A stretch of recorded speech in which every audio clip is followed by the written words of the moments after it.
오늘 말씀의 배경을 잠시 살펴보게 되면 다윗이 나이가 들어 기력이 많이 약해지게 되었습니다. 그때 다윗의 아들 가운데 하나였던 아도니아가 약해진 아버지 대신에 자신이 스스로 왕이 되겠다라고 나서게 되었습니다. 오늘 이 아도니아의 반역을 통해서 우리가 함께 말씀을 나누어 보고자 합니다. 첫 번째로 하나님의 말씀에 기준한 선택을 우리는 해야만 합니다. 열왕기상 1장 6절을 보게 되면 아도니아라는 인물에 대하여 이렇게 소개하고 있습니다. 그는 압살롬 다음에 태어난 자요, 용모가 심히 준수한 자라. 그의 아버지가 내가 어찌하여 그리하였느냐고 하는 말로 한 번도 그를 섭섭하게 한 일이 없었더라 라고 말씀합니다. 아도니아는 압살롬 다음에 태어난 자로 다윗의 넷째 아들이었습니다. 특별히 아도니아가 압살롬 다음에 태어난 자라고 하는 것은 큰 의미가 있습니다. 압살롬의 반역 때 위의 형들이 죽거나 변변치 않았기 때문에 사실상 아도니아가 왕자 서열에서 가장 높은 위치에 있었고, 따라서 왕위 계승에서도 가장 유력한 사람이었습니다. 이러한 서열상의 조건뿐만 아니라 성경은 그의 용모가 심히 준수했다라고 기록합니다. 여기에서 심히 준수했다라는 말은 다른 사람들과 비교할 수 없을 정도로 뛰어난 외모를 지니고 있었음을 말하는 것입니다. 그는 남들이 보았을 때 왕이 되기에 부족함이 없는 매우 출중한 외모까지 지닌 사람이었습니다. 이런 아도니아를 아버지 다윗은 내가 어찌하여 그리하였느냐고 하는 말로써 한 번도 섭섭하게 한 일이 없었다라고 말씀합니다. 이 말씀을 통해 아도니아는 다윗이 무척이나 아끼고 사랑하는 아들이었음을 또한 우리는 알 수 있습니다. 근데 오늘 아도니아에 대한 소개를 보게 되면 아도니아가 가졌던 좋은 조건과 배경에 대해서는 이야기하고 있지만, 하나님께서 다스리시는 나라의 왕으로서 가져야 할 필수적인 조건인 그 마음에 하나님을 경외하는 믿음을 가지고 있었는지에 대해서는 밝혀주지 않고 있습니다. 이를 통해 무엇을 알 수 있습니까? 아도니아는 세상 나라의 왕이 되기에는 적합한 사람이었을지 모르겠지만 하나님 나라의 백성들을 통치해야 하는 왕으로서는 적합하지 않은 사람이었음을 말씀해 주고 있는 것입니다. 하나님은 어떠한 분이십니까? 사무엘상 16장 7절을 보게 되면 여호와께서 사무엘에게 이르시되 그의 용모와 키를 보지 말라. 내가 이미 그를 버렸노라. 내가 보는 것은 사람과 같지 아니하니 사람은 외모를 보거니와 나 여호와는 중심을 보시니라 라고 말씀하십니다. 이 말씀은 사무엘이 사울왕의 뒤를 이을 왕을 뽑을 때 하나님께서 그에게 주신 말씀입니다. 이세 아들들 가운데서는 다윗보다 용모가 뛰어났던 형들이 있었습니다. 그러나 하나님은 사무엘에게 무엇을 말씀하십니까? 아무리 용모가 뛰어나고 외적인 조건들이 완벽하다 할지라도 하나님은 그 외적인 조건을 보고 판단하시는 분이 아닌 그의 마음과 중심을 보시고 판단하시는 분이시라는 것을 말씀해 주십니다. 이런 하나님의 기준에 따라서 누가 왕으로 선택되었습니까? 외모적으로는 형들에 비해서 부족했지만 하나님을 향한 분명한 믿음을 가지고 있었던 다윗, 하나님의 마음에 합한 자였던 다윗이 왕으로 선출되게 되었습니다. 그런데 오늘 아도니아를 보면 어떻습니까? 그는 외적으로는 분명 왕으로서 완벽한 자격을 갖췄던 사람이었을지 모르겠습니다. 하지만 그의 마음, 그의 중심이 하나님을 향해 있지 않았기에 하나님은 그를 선택하지 않으셨습니다. 그런데 열왕기상 1장 7절을 보게 되면 어떻습니까? 아도니아가 스루야의 아들 요압과 제사장 아비아다가 모의하니 그들이 따르고 도우나라고 말씀합니다. 하나님께서 선택하지 않으셨던 아도니아를 스루야의 아들 요압과 제사장 아비아달이 따랐다고 합니다. 요압과 아비아달이 누구입니까? 다윗과 오랜 세월을 함께했던 사람들이자 한 사람은 한 나라의 군대 장관으로, 한 사람은 제사장으로 군부와 종교를 대표하던 그야말로 실세들이었습니다. 근데 이들이 지금 어떠한 일을 벌인다고 하였습니까? 이들은 하나님의 뜻이 무엇인지 알고 있었음에도 하나님의 말씀을 따르기보다 아도니아가 가지고 있던 좋은 조건과 배경을 보았고 끝내 솔로몬이 아닌 아도니아를 따름으로써 하나님의 뜻과 반대되는 어리석은 결정을 내리고야 말았습니다. 아도니아와 나라에서 가장 큰 힘을 가진 사람들이 힘을 합쳤으니 아도니아가 왕이 되는 것을 그 누구도 막을 수 없을 것만 같았습니다. 그런데 왕이 될 것이 이처럼 유력해 보였던 아도니아를 따르지 않은 사람들이 있었다 합니다. 열왕기상 1장 8절을 보게 되면 제사장 사독과 여호야다의 아들 분하야와 선지자 나단과 시므이와 레위와 다윗의 용사들은 아도니아와 같이 하지 않았다라고 말씀합니다. 아도니아의 외적인 조건만을 보면서 그를 따랐던 요압과 아비아달과 다르게 제사장 사독과 선지자 나단을 비롯한 다윗의 용사들은 아도니아를 따르지 않았다는 것입니다. 만약 아도니아가 이대로 왕이 된다면 그를 따르지 않았던 사람들은 생명이 위태로울 수 있었습니다. 이미 이스라엘 내에서 가장 큰 권력을 가지고 있던 두 사람이 아도니아 편에 섰기에 이들 또한 아도니아를 따르는 것이 현명한 선택처럼 보여졌습니다. 그런데 왜 이들은 아도니아를 따르는 것을 거부하였습니까? 이들에게는 분명한 선택의 기준이 있었습니다. 그것은 무엇입니까? 바로 하나님의 말씀입니다. 역대상 22장 9절 이하를 보게 되면 보라, 한 아들이 내게서 나르니 그는 온순한 사람이라. 내가 그로 주변 모든 대적에게서 평온을 얻게 하리라. 그의 이름을 솔로몬이라 하리니 이는 내가 그의 생전에 평안과 안일함을 이스라엘에게 줄 것임이라. 그가 내 이름을 위하여 성전을 건축할지라. 그는 내 아들이 되고 나는 그의 아버지가 되어 그 나라 왕위를 이스라엘 위에 굳게 세워 영원까지 이르게 하리라 하셨나니 라고 말씀합니다. 겉모습이 아무리 좋아 보이고 대단해 보인다 할지라도 하나님의 말씀에 비추어 보았을 때 옳지 않은 것을 이들은 따르기 거부했던 것입니다. 오늘 본문 속에서 다윗 또한 이와 같은 모습을 보여줍니다. 나단 선지자는 솔로몬의 어머니 밧세바와 함께 다윗을 찾아갑니다. 그리고 아도니아가 반역을 일으켜 스스로 왕이 되게 한다는 사실을 고발하였습니다. 이 이야기를 들은 다윗 또한 어떻게 반응하여 주고 있습니까? 오늘 본문 29절 이하를 보게 되면 왕이 이르러 내 생명을 모든 환난에서 구하신 여호와께서 살아계심을 두고 맹세하노라.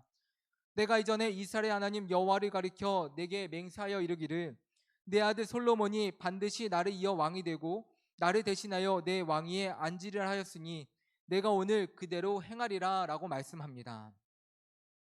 다윗은 아도니아의 용모나 조건을 보고 그의 왕위를 결정하지 않았습니다.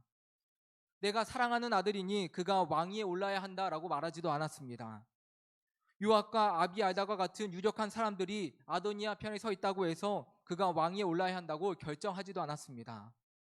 다윗은 오직 살아계신 하나님의 말씀을 기준으로 옳은 것과 그른 것을 구분했고 하나님께서 말씀하신 대로 아도니아가 아닌 솔로몬이 왕이 되어야 한다고 말씀하여 주었습니다.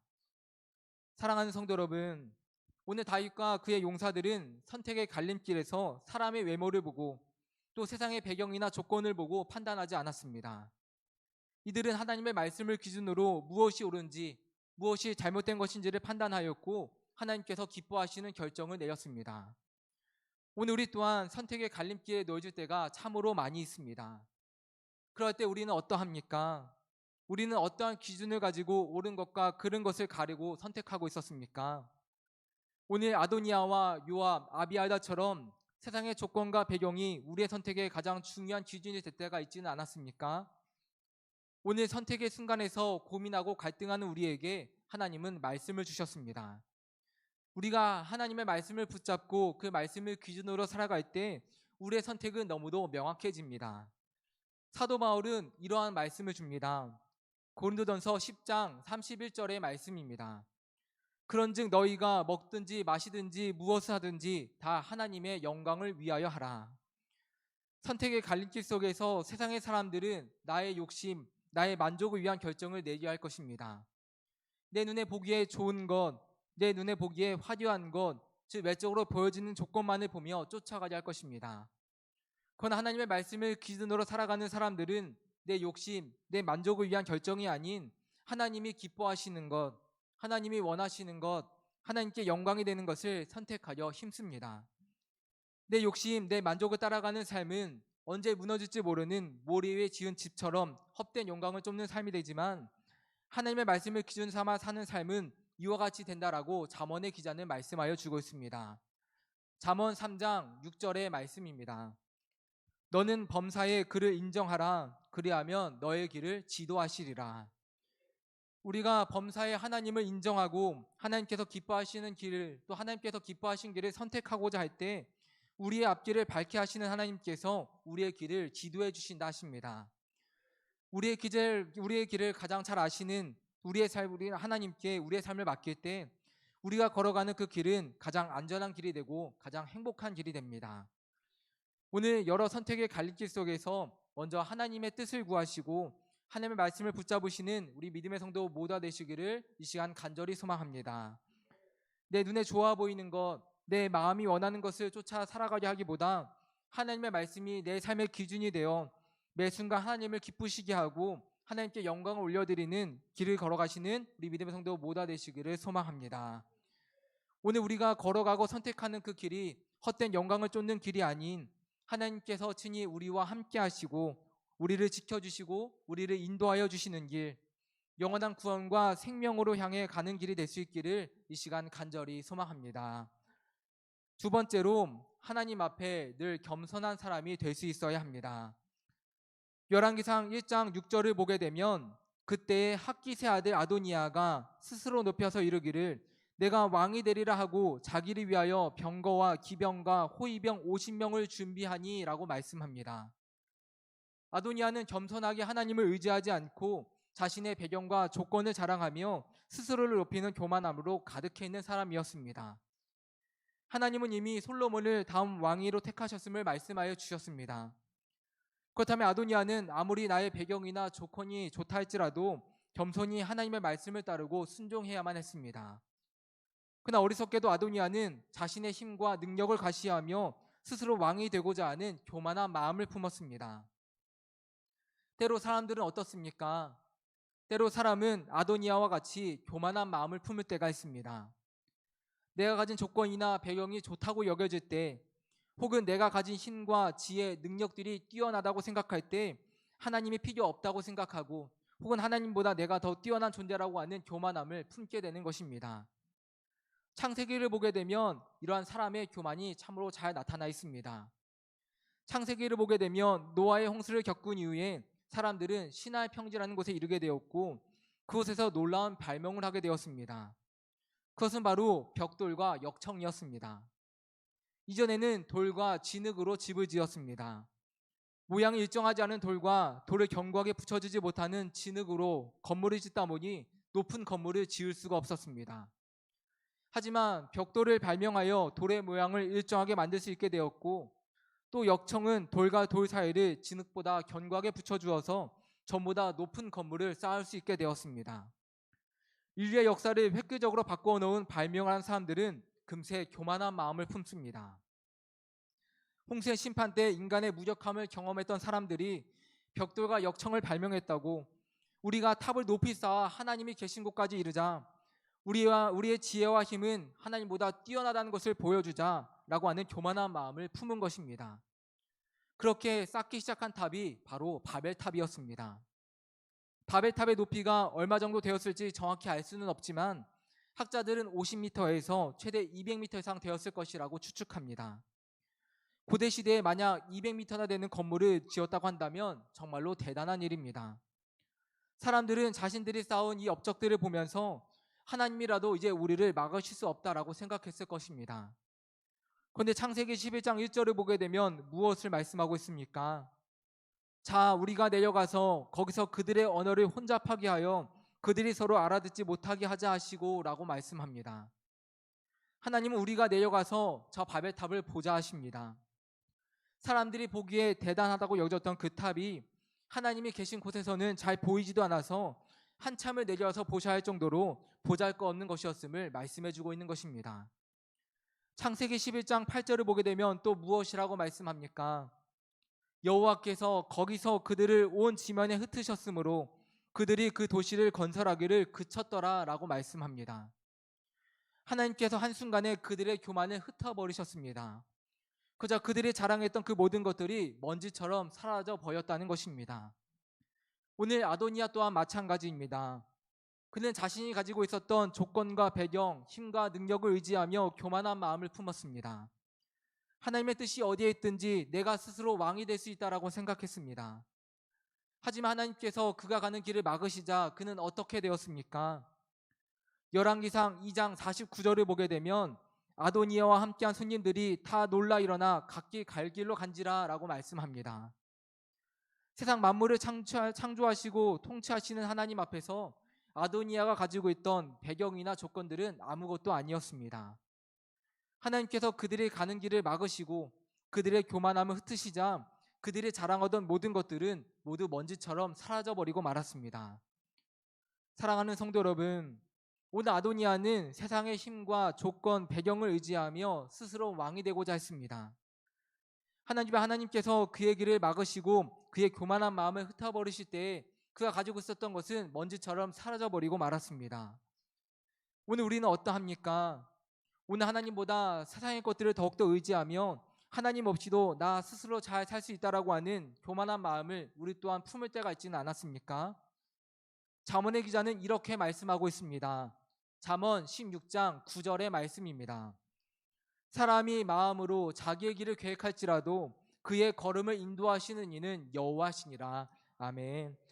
사람이 아무리 뛰어난다고 할지라도, 사람이 아무리 좋은 배경과 조건들을 가지고 있다 할지라도, 아무리 힘과 능력이 뛰어나고 지혜가 뛰어나다 할지라도 사람은 단 몇십 초 뒤에 일어날 일도 알지 못하는 연약한 존재들에 불과합니다. 또 호흡이 그 코에 있어서 잠시만 숨을 쉬지 못해도 살 수 없는 존재들입니다. 우리가 잠시도 숨을 쉬지 못하면 살 수 없는 존재라는 말이 무슨 말입니까?